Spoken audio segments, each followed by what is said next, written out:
Welcome back to Pod Save the World. I'm Tommy Vietor. I'm Ben Rhodes. And combined, neither of us is half of an Oprah Winfrey. Holy shit, what an interview, Ben. Yeah, I mean, like as someone who talks too much, the genius of not talking as an interviewer definitely came across, and it was like it was gripping. It was riveting television. It was riveting. We're gonna give the people what they want. We're gonna get to that later, but you got to hand it to Oprah. Like she's the best in the business for a reason. Yeah, you know what I learned from her?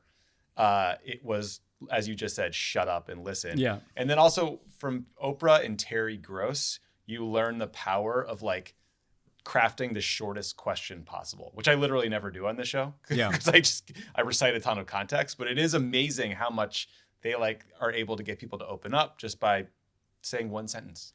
Well, and one other thing I learned is, and Terry Gross does this well too, if someone says something kind of interesting, don't move on to the next question. Like just keep them on it. And kind of keep them on it by agreeing with them. And I've actually gotten in trouble as an interviewee. The most times I've gotten in trouble is when the interviewer was acting like they agreed with me and getting me to talk more and more and more, you know. Yeah. And she definitely did that really well. She did that really, really well.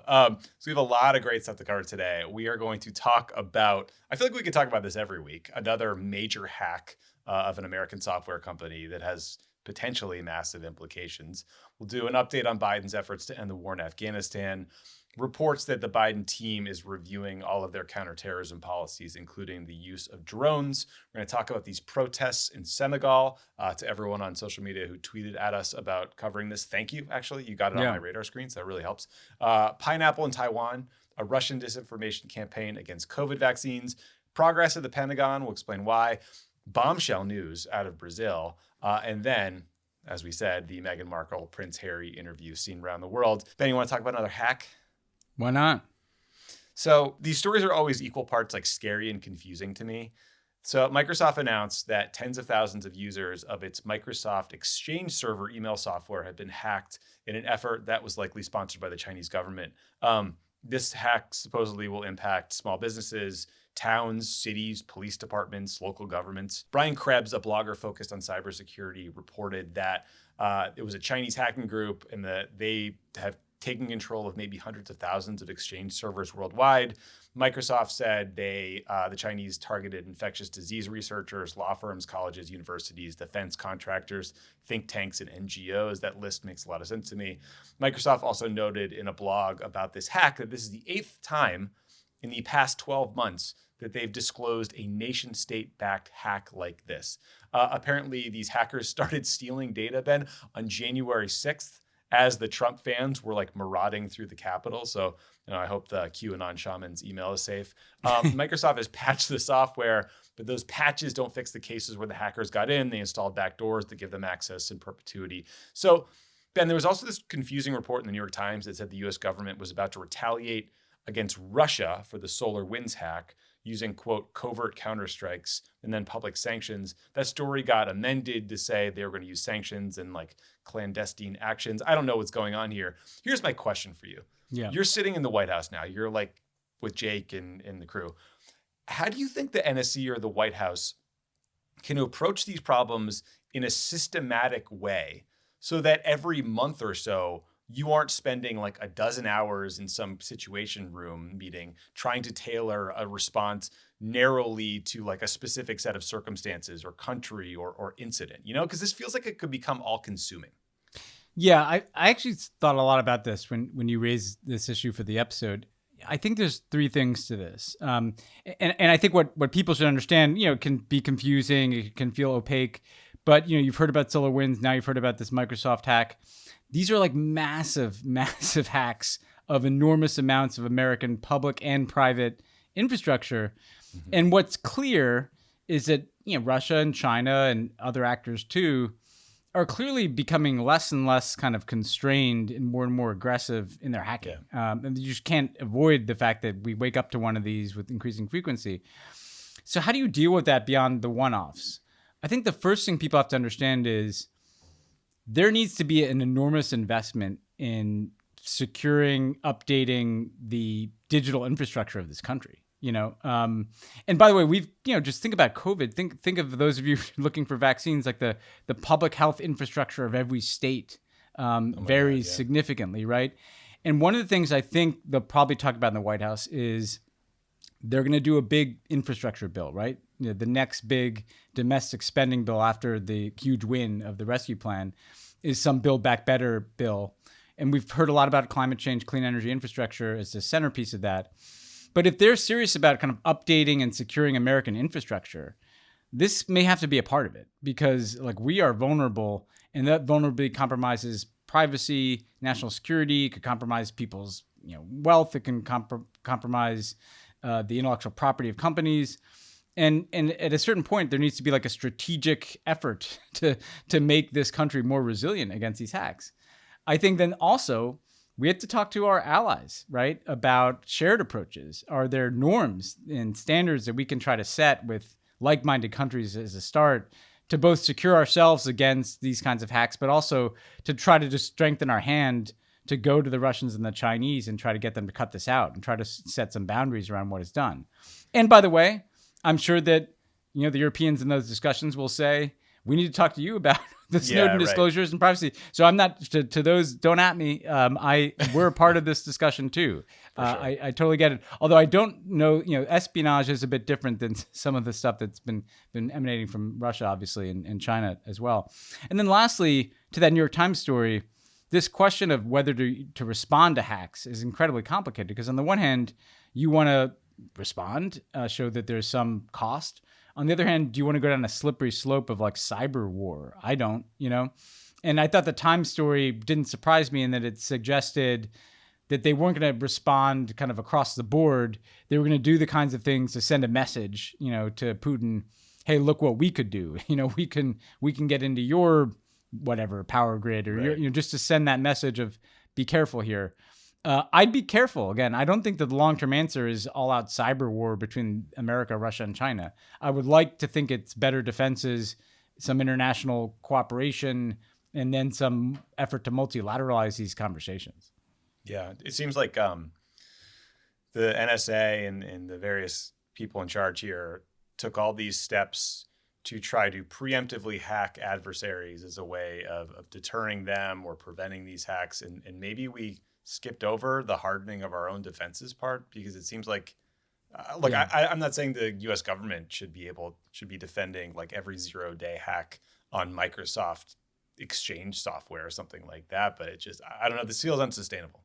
And whatever we're doing isn't working. It is, and there's this kind of patchwork, right? There's 50 states, how many municipalities, how many private sector actors, never mind federal networks. And at the end of the day, again, I'm not a techie here, but I do know it's cheap to do this. It doesn't cost hundreds of billions of dollars to mount cyber attacks.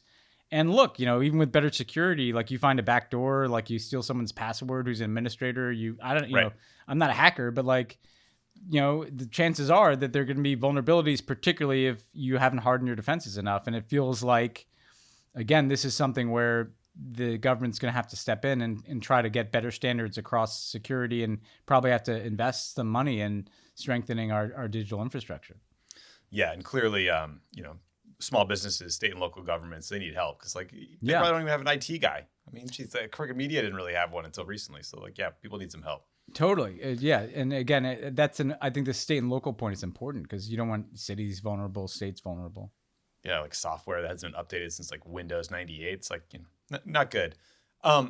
Let's do an update on the war in Afghanistan, because we talked about some of these negotiations before. In February of 2020, the Trump administration cut a deal with the Taliban that said the U.S. is going to withdraw all of our troops by May 1st of this year, 2021, in return for some commitments by the Taliban, specifically to not attack U.S. troops and to break with al-Qaeda and other terrorist groups. The Taliban have honored their commitment to stop attacking U.S. forces, but they have ramped up attacks on Afghan forces, and they have not cut ties with al-Qaeda. So now Biden's team is scrambling to figure out what to do about that May 1st deadline. Late last month, Secretary of State Tony Blinken sent a letter to Ashraf Ghani, president of Afghanistan, that was framed as sort of an update on Biden's thinking, and in that letter later leaked. The main proposal in this letter was to create a United Nations-led peace summit in Turkey to help push the Afghans and the Taliban to negotiate like a constitution, a government power-sharing agreement, and a ceasefire. The letter also proposed some other meeting that would include like regional countries, Russia, China, Pakistan, Iran, India, to figure out ways to support Afghanistan's institutions. There was an appendix, I guess, to this letter that wasn't posted publicly that included specific policy proposals that got into more granular detail. But Ben, what I think jumped out at a lot of people was the relatively harsh tone of the letter, considering it was a diplomatic message to the head of state. It was also a diplomatic message from one of the nicer guys I know, Tony Blinken, like truly like one of the most charming, friendly, kind people. It wasn't a mean letter. It's just sort of like tough. What did you make of the letter? What did you make of some of the proposals that have leaked out? And what do you think the odds are at this point that Biden gets all U.S. troops out of Afghanistan by May 1st? I saw right before we came in that Senator Bob Menendez, suggested that Biden should not meet that deadline. Well, I like the good thing in the letter is this idea of trying to get more of a multilateral discussion going with all the relevant neighbors, right? You know, Russia, China, Turkey, Iran, even, right? Pakistan. Yeah, Iran. Of course, good for them for right? putting Iran in there. Yeah, you know, look, all these nations mess around in Afghanistan. They all have interests there. And I've long thought that, you know, at the end of the day, you need to get everybody around that table. And look, the Pakistan has been essential to the Taliban's strength, for instance, and ultimately, you know, basically violating Afghanistan's sovereignty. But all these other countries have interests and could help if those, you know, countries start pushing in a similar direction.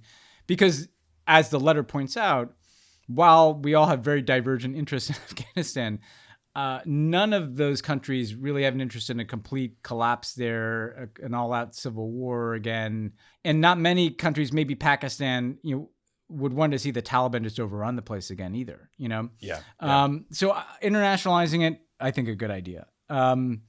The tone was a bit off-putting to me because at the end of the day, it's the Afghan government. Ghani can be, I guess, a difficult interlocutor, but he is the elected president.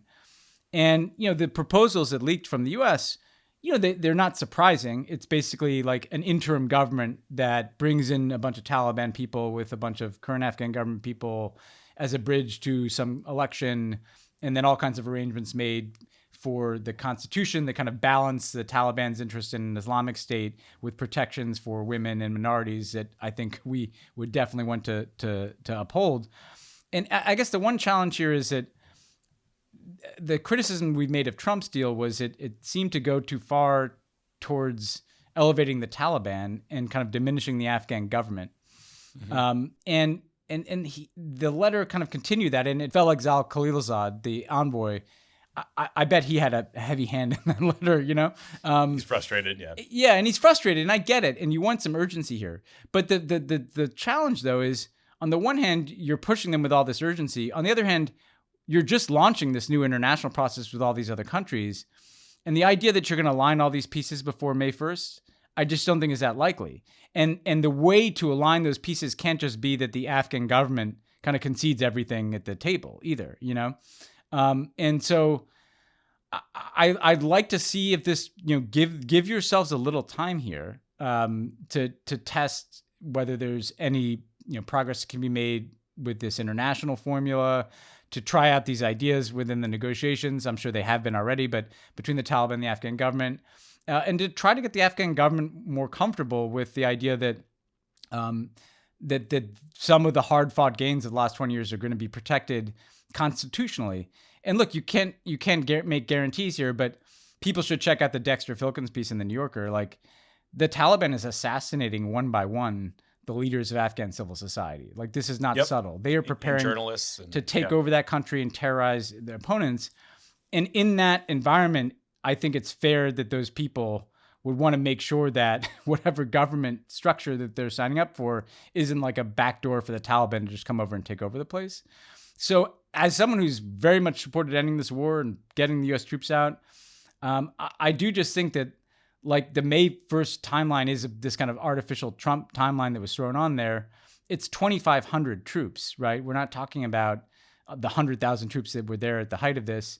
Just give this diplomacy that a bit more time and try to bring the Afghans along and understand their concerns and see what types of assurances or can be put into whatever interim government is negotiated, so that they're not just feeling like the U.S. is handing the keys over to the Taliban while we get our troops out in the midst of like what has been a pretty terrorizing several months in Afghanistan. Yeah, all the things they're recommending are the right and the necessary steps. Yes, that have to exactly. be taken. I'm just imagining you and I getting forced into a coalition government with Stephen Miller. But Stephen Miller was also trying to kill us. Yeah. Yes, that's a good. It's an apt analogy. And this is the key point. I think it's again. Here they're trying to get the troops out. They're trying to end this war. They're trying to turbocharge diplomacy. Those are all worthy objectives. I just think you can give yourself a little runway to do that. Yeah. Imagine the first time. Imagine if all those countries agree to show up. That's a pretty ragtag group of countries. Like how it's going to take a few meetings, right, to get an international consensus, just as you're trying to get an Afghan consensus. And I don't think they're under huge pressure to hit the May 1 deadline. I don't think the troops, by the way, at the end of the day, are the most essential thing. The most essential thing is what agreement can the Afghans come to. So we can, the troops can come out a few months later, or whatever arrangement we make to support the Afghan security forces that we basically pay for. That's clearly going to be a part of this. So that's separate from whether we have troops there or not. There's a lot to talk about. I think they should give themselves a little time here, and I think they should take a tone that is a bit more. Even if Ghani is frustrating, it's not just Ghani, it's the Afghan people who are your audience. And particularly people who've put themselves on the line the last 20 years, started NGOs, women who've entered politics, who are worried that they're going to be killed if this kind of thing goes through. You got to see if you can do more internationally and with the Afghans to set the table a little bit better as you're winding down the war. Yeah, I hope they take their time. I hope they do it right. If Biden goes sort of Syria strikes, a Khashoggi MBS decision, followed by not getting out of Afghanistan on the timeline negotiated by Trump, I think that is going to be lead to some angry people on the left, understandably, but hopefully. And the Iran and not exactly looking like he's in a rush to get in the Iran deal. Yeah. See, but I see that. I mean, look, as someone who has I think fairly progressive hopes for the Biden administration. I don't know. I think that the Iran thing is a much bigger test than whether the 2,500 troops leave May 1st or September 1st. I agree. It's just like so much of the criticism of Biden is impatience. You know what I mean? Like you see a lot of people whacking him, and then he later does exactly what they wanted him to do for $2,000 checks, et cetera, et cetera. So, here's another very important issue, both in terms of counterterrorism, Ben, but also to the left, which is, counterterrorism policy and drone strikes. So the New York Times reported that Biden's team has imposed temporary limits on drone strikes in commando raids outside of battlefield zones like Afghanistan as they decide how much oversight the White House wants to have, the NSC wants to have over those kinds of counterterrorism operations. The Trump administration had deferred authorities to the CIA, to the military about when to take strikes. They got rid of rules and processes that were designed to reduce civilian casualties. So Ben, this review, it's like, this is good, but not surprising. President Obama, you were there for all of this, took a number of steps to try to increase oversight over counterterrorism operations to reduce civilian casualties. The interesting thing I saw here is that the Times reported that Biden is considering potentially just tightening the Trump rules and not necessarily going fully back to the Obama era restrictions. They're also reportedly debating whether to disclose information about counterterrorism strikes and estimated civilian casualty numbers. Ben, what kind of stuff do you think these guys are debating right now? And I don't know, is there a chance for Biden to move this conversation even further forward, right? I mean, now that drones are far more widely available than they were in 2009, 10, 13, 14, when Obama was really pushing these things. What role do you think the U.S. can or should play in trying to establish international rules and norms for their use in the same way we were talking about cyber? So I actually think that this is more important to kind of ending the forever war than when the 2,500 troops leave Afghanistan, right? Because this is about whether or not we're killing people with a kind of pretty vast architecture of intelligence and military assets in several countries spanning multiple continents. You know, there's a couple of questions here. There's a question essentially of who signs off on a strike. And if Trump pushed that decision-making down to the military and the intelligence community, that definitely raises the risk of additional civilian casualties because they're much more aggressive, at least in the Obama years, in the targeting that they do than what would clear, I think, a process that was run through the White House. That's why they would always complain about the Obama White House being micromanaging. But there's a bigger question here, right? So another thing that happened last week is that the Biden team put out that they're going to pursue an authorization for the use of military force. The authority under which we're at war in all these places, frankly. And when we began to explore this at the end, we tried to get one at the end of the Obama years. Part of what we wanted to do is say legally, you are only authorized to take any military action in these countries against these very specific organizations, because the 2001 AUMF is so broad that it's been used to take drone strikes in Yemen and Somalia and Libya and all manner of places, right? And so I think the AUMF and this review is an opportunity to say the burden of proof is back on the U.S. government to go to Congress and make a case for why they need to take a drone strike anywhere, right? I mean, actually, I think the baseline assumption should be we don't need to take drone strikes. And the burden of proof is to go and say, well, no, there is this particular terrorist organization that has a particularly dangerous safe haven in X country. Let's say they think Somalia, Al-Shabaab continues to pose a threat that requires drone strikes. When have we last had a debate about that as a country, or a discussion, or at least through our elected representatives in Congress? And so I think the goal here should be to shift the presumption away from, the presumption has been for, over a decade now, we just do this. We just take drone strikes and we do it in a whole bunch of places. And what we're trying to do is calibrate civilian casualties and the numbers of these drone strikes. I think we should question core assumptions as to whether we need to be doing this at all. And again, if we do, be very specific. And don't just say we need authorities against anybody who's associated with Al-Qaeda anywhere, but say, no, this particular affiliate, the Al-Shabaab is a threat in Somalia. Here is why. So we need an authority. I'm not even sure. Maybe that would pass muster. Maybe it wouldn't. But I think that's the kind of mental shift that needs to take place here. Otherwise, you're really just kind of turning up or down the pace of these things. Yeah, that's right. It does seem like right now, I mean, what was described in the New York Times about sort of the boundaries of this debate did seem sort of like a continuum from Obama to Trump. I do hope that there's a broader set of conversations like you just described going on that could honestly be scoped to efficacy, right? Like we keep talking about attacks on U.S. troops serving in Iraq from these Iranian-backed militias. We respond allegedly to deter them, and then they happen again. At some point, it's like, is this working? I'm not saying hang our guys out to dry, never respond if they're getting attacked, but you do need to question these core assumptions. Is this protecting them? People are right to say, well, look at what you guys did in the Obama years. That's totally fair. And I'm saying we should be asking these questions now, so that they're asking them at the beginning of the Biden administration, because can we argue that these drone strikes haven't, in addition to killing at times innocent civilians, contributed to radicalization, contributed to instability in places? What is the cost of continuing to do this kind of forever?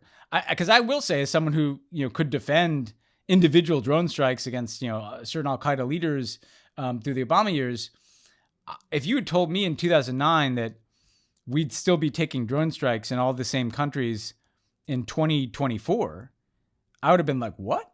I would just not have assumed that the length of this thing, as against the threat, posed by these groups, it feels just way out of whack. And they have a chance in their first year to try to rethink it. I hope that they are as ambitious as possible. And I think it should interact with the congressional question of whether to get a new authorization, or not whether, but to get a new authorization to use military force that is limited to certain countries and certain groups, and time limited too, by the way. It's not open-ended, 3 years, and has to be renewed, so that there's not the kind of blank check 20-year forever war circumstance that we've had. Yeah, and look, I don't think either of us are naive to the risk either, because we lived through Yeah. Faisal Shahzad and the Times Square bombing. We lived through Umar Farouk Abdul Muttalib, the Christmas Day bomber. We both worked through. I lived through, meaning we were in the White House. The AQAP package bomb Yeah. that nearly took out planes landing in the United States. So there were instances, I think, where there were like real threats that were focused on the U.S. that needed to be deterred, and some sort of like military response will likely be part of that. But to your point, I mean, Jesus Christ, a decade plus later, if the policy has not gotten rid of the problem, you got to kind of question the policy. Yeah, and one more way to think about this is like, if there is a target, a terrorist training camp that is tied to like an active plot against the United States, Right. okay, like that's something that I think there'd be pretty broad support in the country for, but that's not what most drone strikes are anymore. These are kind of steady efforts to degrade, terrorist organizations. The military will see like activities that appear to be threatening. Yeah. Right. Like exactly. And 6 guys in Afghanistan in the back of a truck with guns driving towards a base. Yeah, drone strikes should be more extreme and exceptional. It should not be a normal tool for the open-ended for decades like this. And I think that's what should be on people's minds here. Let's turn to Senegal, because last week Senegal's main opposition leader, Ousmane Sonko, was arrested for allegedly raping a masseuse in February. Very serious allegation. Sonko denies the allegation. He claims he was arrested because Senegal's president, Macky Sall, wants him sidelined for political reasons. So Sonko, this opposition leader's supporters, took to the streets. There have been about a week plus of pretty violent protests. Amnesty International says that at least 8 people have died as of today, Tuesday. Ben, again, these allegations are quite troubling. And the site of these violent protests in Senegal, which has been a stable democracy for like several decades, half a century, has a lot of people worried.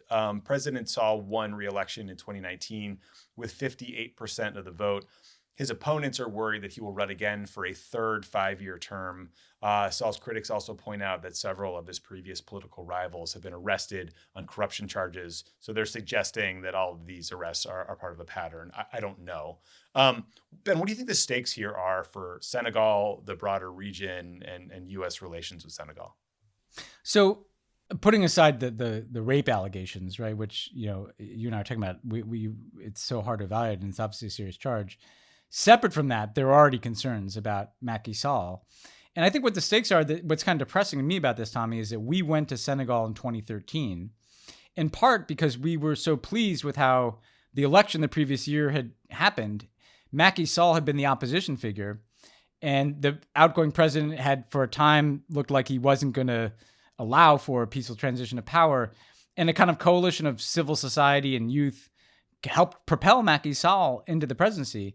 And he seemed to be the younger, more reform-minded, civil society-friendly leader in West Africa, a region that has had some democratic progress in places like Senegal and Ghana, but at the same time, a region that has also occasionally had leaders who have a change of heart. Yeah.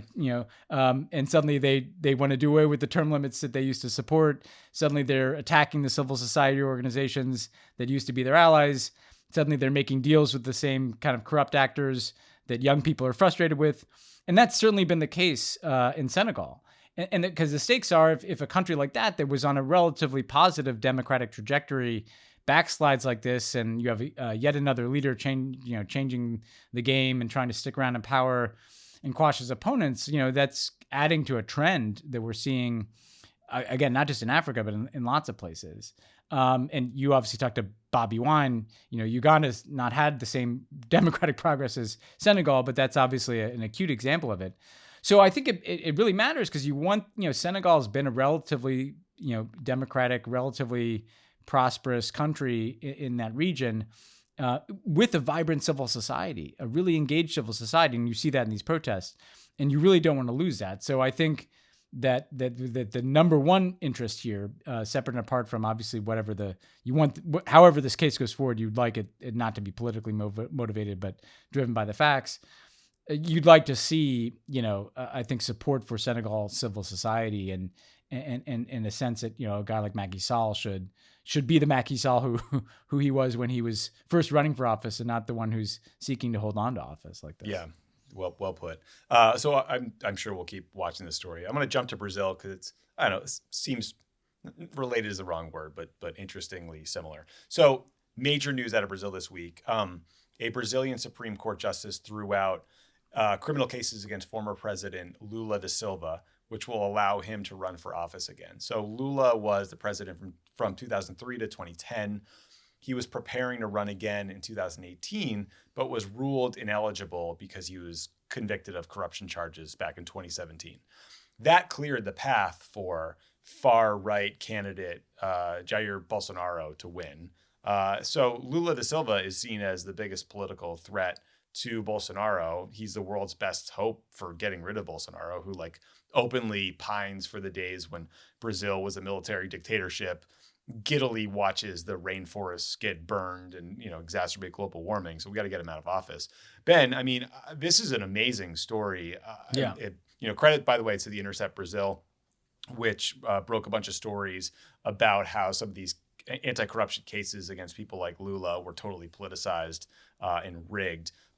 Am I wrong to feel a burst of hope from this news? Like, Lula defeating Bolsonaro would be a huge deal. I think so. I first of all, yeah, because I mean, it's clear that whatever you think of Lula, there was clear political motivation. I mean, the judge, who with glee, pursued these charges, then came into the Bolsonaro government. It was texting prosecutors about what to do. Yeah, I mean, so and look, the reality is that Bolsonaro, this kind of giant buffoonish Trumpian figure of the Brazilian right, had, on the back of these corruption charges and just through the kind of force of his personality, kind of, splintered the opposition and was taking Brazil in a very bad direction, and has been. It sets up a potentially fascinating election where you would have a populist of the right against a populist of the left. I couldn't really think of another example where you had kind of two perfect avatars of very different brands of populism going against each other. Lula very much of the working class, out of the labor movement, out of the opposition to the military dictatorship in the country, and Bolsonaro, who embraces the military dictatorship. And it's a healthy competition, but I would hope that the Lula would win that competition. And like you say, that's tied to Brazil. It's also tied to protection of the Amazon and to beating back far right politics globally. So very surprising news and potentially hopeful news. And I will say, in the long run, though, I don't know that the long-term answer to Brazilian politics, I want to be clear here, is Lula. I mean, he's a 75-year-old man. And right. So part of the problem has been that these giant figures suck up all the oxygen. The best thing would be a young generation, coming to the fore. And we've had a great young Brazilian parliamentarian on this podcast before, Tabata. But I think right now, Lula is a better option than Bolsonaro. Let's just put it that way. Yeah, I mean, Bolsonaro is even more deranged Trump. So, Ben, move over freedom fries. Here comes patriotic pineapple, because people in Taiwan are consuming massive amounts of pineapple after China banned imports of the fruit from Taiwan, citing some sort of biosecurity reason. I guess there was a bug or a fungus or something that didn't pass inspection. So in response, consumers in Taiwan ordered in 3 days more than 41,000 metric tons of pineapple, which is basically what Taiwan exported to China last year. The Wall Street Journal had a fun write-up of this, and they noted that doctors have had to start warning people in Taiwan about overconsumption of pineapple, that it could lead to health problems, and that a whole pineapple is about 1,000 calories. So you don't want to put, one down, multiple times a week.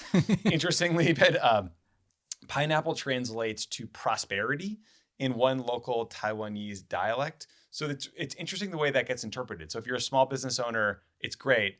If you're a doctor or a firefighter, it's seen as ominous, because that means you'll get really busy. And if you're a firefighter, you don't want to be busy. So they actually had to do studies to dispel this myth. Amazing. Anyway, that is everything I know about pineapple in Taiwan. Are you going to have pineapple pizza later? I know you're in New York, and that's, a delicacy there, right? I don't like to mix the two. I do like a good pineapple though. I like a good pineapple. It's an underrated fruit. It's just hard to get good. I mean, when I'd never been to Hawaii in my life until we went with our former boss because like I had to go be a staffer on that trip.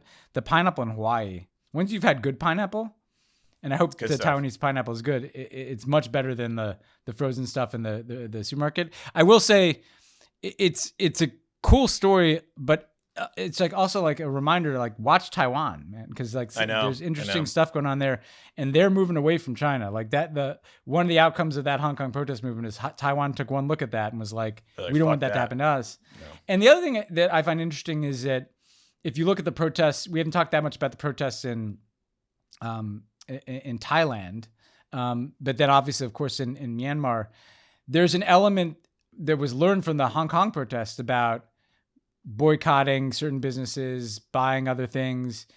In some cases, trying to boycott Chinese products because of their support for, some of these policies. So this is like a new thing where, I mean, people in America think that we're this place that's been taken over by politics where all your choices are politicized, including like the things you buy and the content you download or whatever. That's happening everywhere. It's a fascinating trend for better or worse. We'll see. I have an idea for you. So this week, it's been a week of like, clout chasing, clickbaity Twitter controversies, right? Like the New York Times saying that California has the best bagels.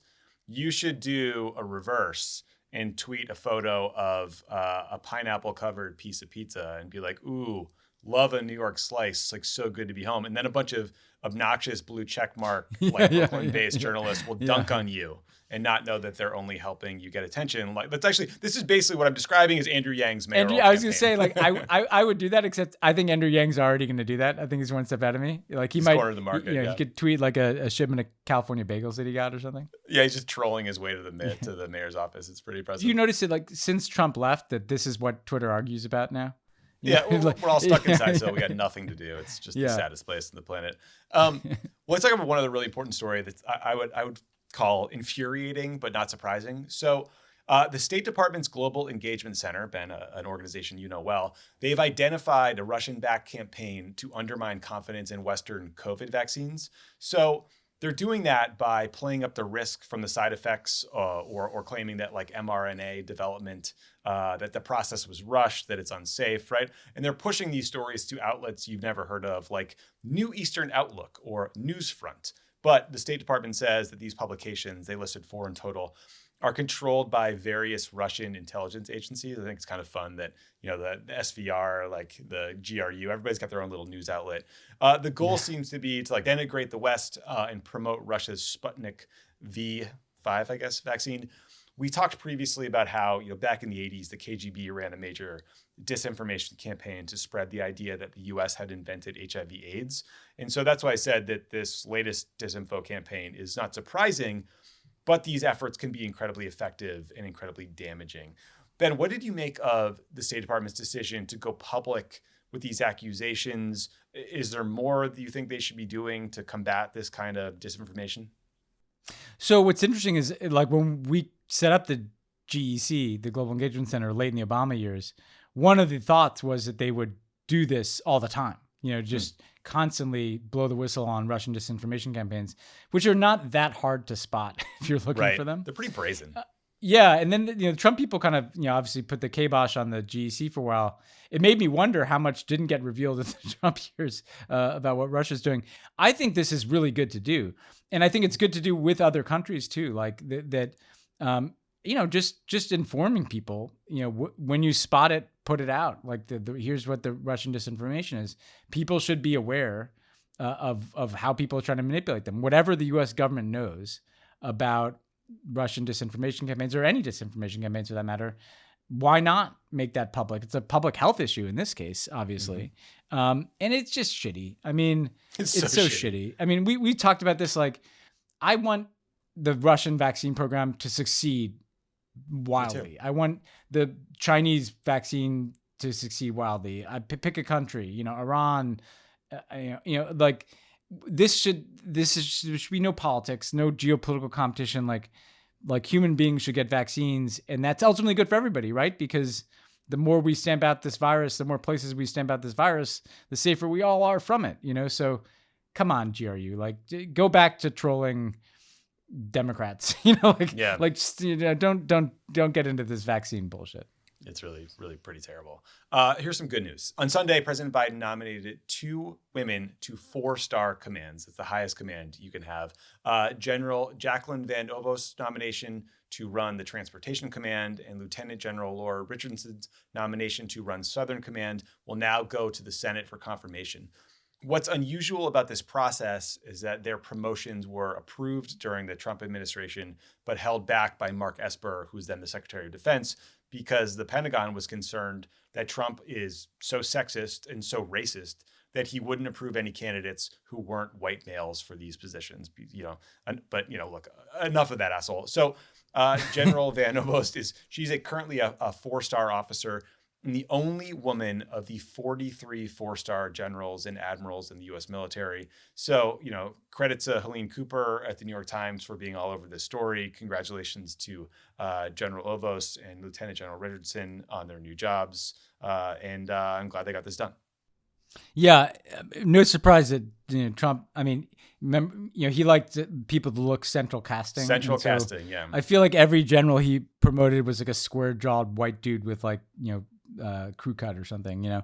But look, I was in a lot of rooms with a lot of national security officials, and there were very few women in uniform at the 4-star level. Clearly, there was a huge need to promote gender equity there. Because, by the way, if you go into a room full of enlisted people, there are a lot of women there. Yeah. So the upper, it's not a matter of they're not women in the military. The upper ranks of the military did not reflect the younger ranks. Now, part of that's generationally, these people are climbing up the ladder, but that means they should be allowed to climb up the ladder.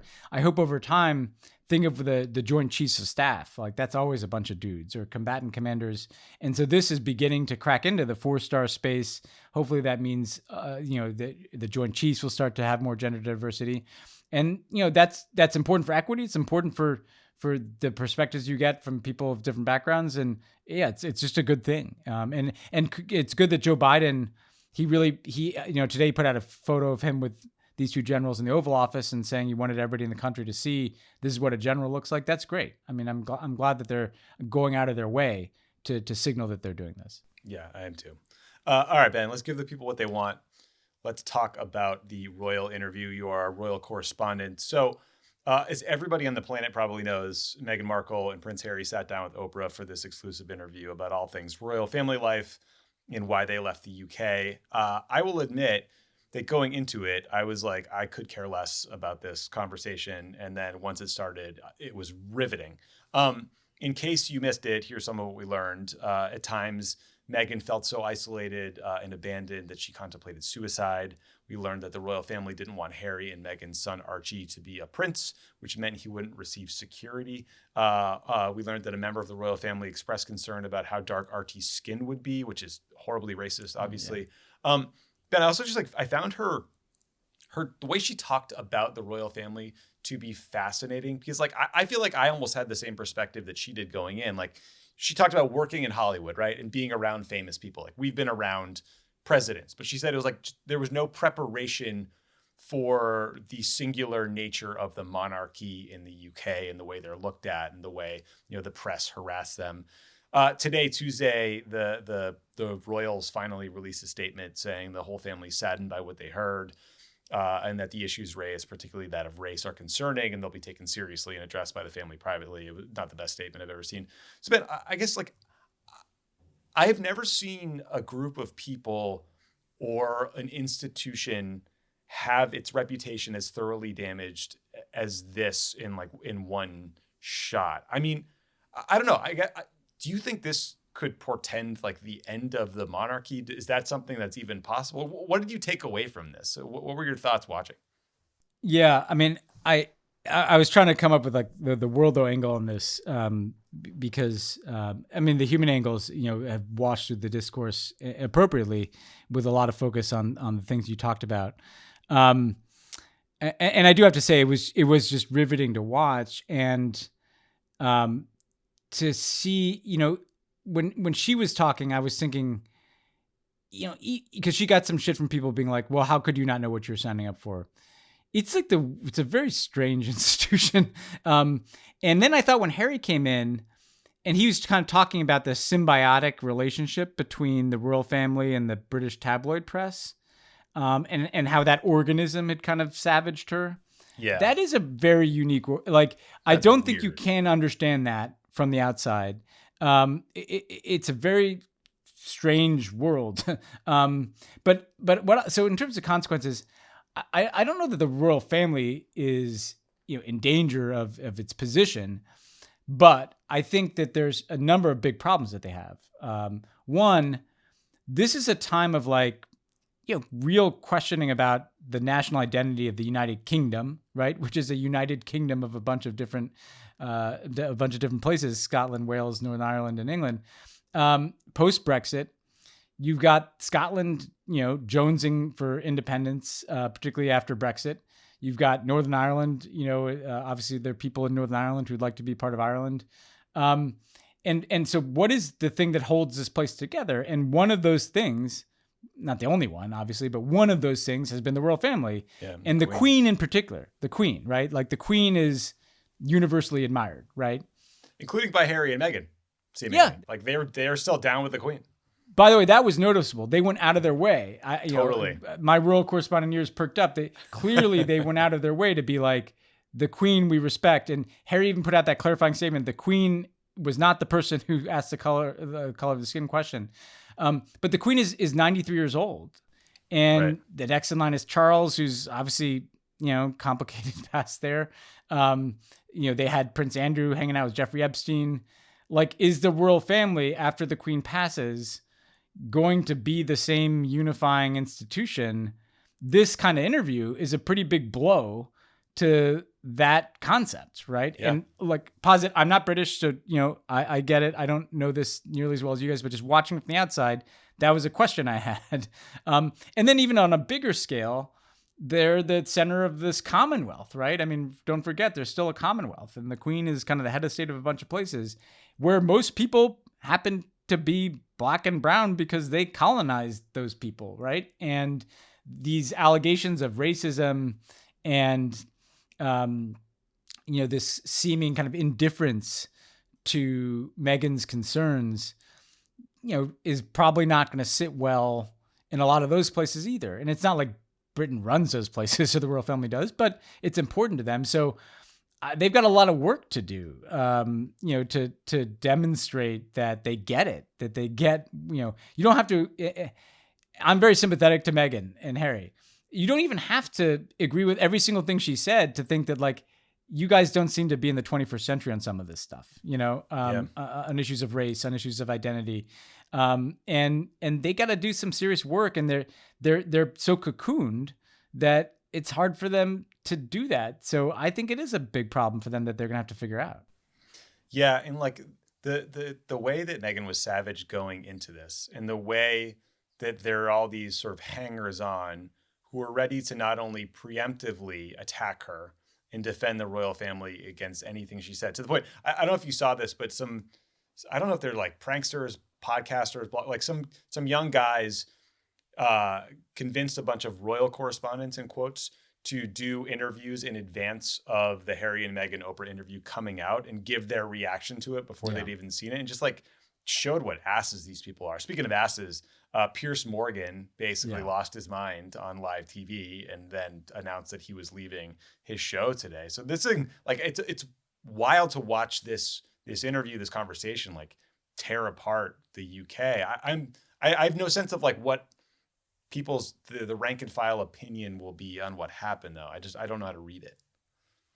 Yeah, I mean, there's so many layers to unpack. I mean, because part of it is, they've had a reckoning there about their imperial, after BLM, Yep. They're having their own reckoning about their imperial history, about statues of people involved in the slave trade, things of that nature.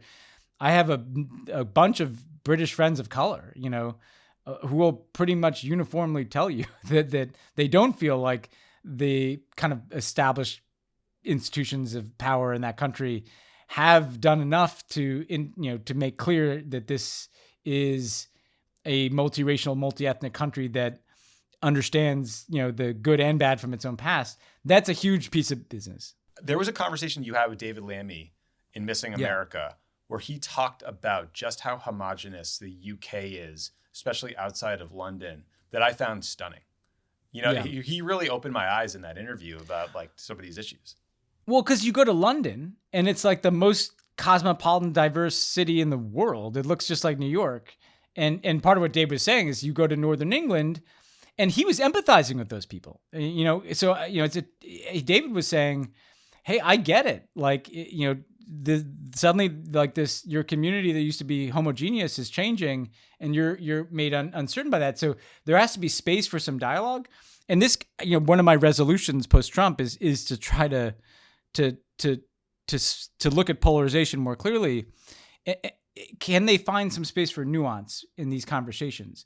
Because when I was watching the British press response, like it looked like ours, frankly, and everybody was in a camp, right? Yep. And the people who were kind of pro-royal were just guns fucking blazing, just attacking Meghan, trying to poke holes in her story. I'm like, wait, let me just say two things here. One, this woman was clearly upset. Like, there's no question. And there's no question that she was savaged by the British press and that there was something weird going on with the family there. They left the monarchy. They left the fucking monarchy. Seems like it would take something to make that happen. And so at least acknowledge, you can still try to like say she's wrong about something, but at least acknowledge her pain. But the other thing is, you can say, you know what, I love the Queen and I love this institution, but we should have a conversation about some of these things. Obviously, we're guilty of this in America too. Like, they have to figure out a way to have these discussions where it's not all or nothing. You don't have to agree with every single thing that everybody in the monarchy does. And savage Harry and Meghan, who are pretty sympathetic younger people, one of whom is a woman of mixed race who's clearly been targeted in part because of that, and the other of whom lost his mother because she was hounded to death by the press, right? Like, you can hold both ideas in your head, that the monarchy has a role to play and that the Queen has been great, but that, last year they had a scandal with a guy who wouldn't apologize to the victims of Jeffrey Epstein, his pedophile friend. I mean, they need a little modernization is in order here, guys. Yeah, it was also very telling to see the worst people from like kind of the MAGA American right-wing universe just dive into this story. Like, I was scrolling through Twitter and I saw like Donald Trump Jr.'s reaction to the Meghan Markle interview. It's like, hey man, no one fucking cares. Like, look, for them, it's just all culture wars all the time, and they're thrilled to be a part of this. Yeah, I was wondering I was going to ask you about this, like how much the culture war is now like global, because I was on today and I saw like Rick Grinnell like dunking on people, like dunking on Meghan Markle or something. I'm like, what is happening? Like do we have to? Does that mean do we all have to take the opinions of the same culture war? And it's a strange thing because you've seen some of those same people backing up Modi. It's creepy. Yeah, there is a weird drift towards authoritarianism, anti-social justice, anything there. Yeah, there's no, like, Charlie Kirk is tweeting out his extended rants on why he doesn't believe Meghan. You don't know Meghan Markle. You don't know anyone around her. Like, all we could do is take these words at face value. And the royal family didn't deny the story. Well, that's the thing. They didn't deny the story. And even if, and I saw the same kind of like political tactics used, like, Meghan, she's wrong about this one thing, so the whole story falls apart or something. And I'm like, can't we just step back and accept that this person was in a lot of pain and that maybe you guys should think about why that is, and instead this globalization of the culture wars. Like, I couldn't believe I was watching like a Twitter fight between like Lovett and Megyn Kelly yesterday about like Oprah or something. God bless Lovett. I was on his side in the Twitter fight but I'm like, why is Megyn Kelly like trolling around the internet looking to fight with people about Oprah and Meghan Markle? Like, it's just bizarre. None of these people are just so eager to attack Meghan Markle. They don't sit and pause for a second and wonder why Prince Harry would decide to leave his life and criticize his own family to back her up. Like, what is the suggestion that she's brainwashed them? It's total and I talked madness. I've mentioned before that Obama and I went to Kensington Palace in 2017 and met with Harry for a while. And it was mainly about like what he wanted to do and how he's thinking about, helping young people around the world and things like that. But then I remember at the end, like this is when they were dating. And at the end, Obama asked him about it. And he's like, it was clear he was totally in love with Meghan Markle, like, and happy about it. Like, let him be happy that they love each other. The one thing, that's clear from both of them that they do love is this family they're building. Like, you don't have to hate, dunk on people. Everybody should pull back here and reflect on how we got here. Yeah. Well, again, credit to Oprah. Amazing interview. Well done. Oh yeah, the GOAT, no question. So let's go from the monarchy to another terrible person from a useless institution. We have a little bit of audio that we want to play for you guys. Hello, I'm Nigel Farage, and Cameo is my latest incarnation. So, if you want a message for Mother's Day, a birthday, a wedding, to surprise somebody, I'm happy to do it. But I promise you, I will mention Brexit, I will mention Trump. God, I hope the pubs are open soon. You know what that is, Ben? That is the ghost of Christmas future for Donald Trump. His ass is going to be on Cameo, scraping together checks to pay his legal bills. Nigel Farage, right-wing asshole.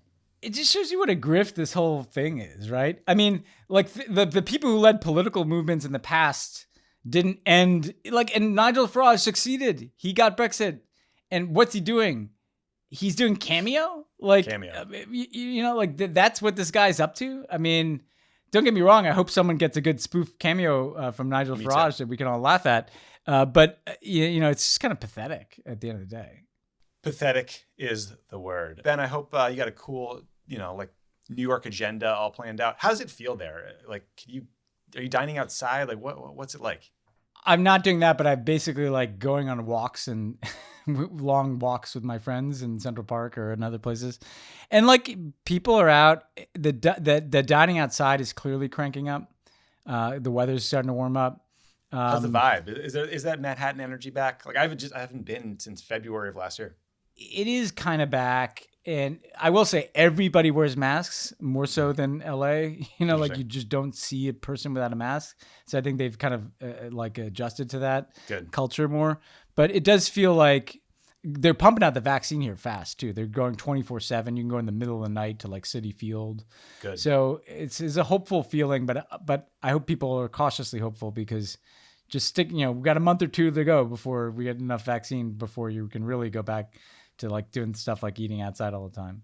Yeah. Well, I hope everybody gets it ASAP, and I hope you snag one on your way back from New York, California. So that's it for this week. Hopefully there will be another royal interview for us to talk about next week. But until then, talk to you guys soon.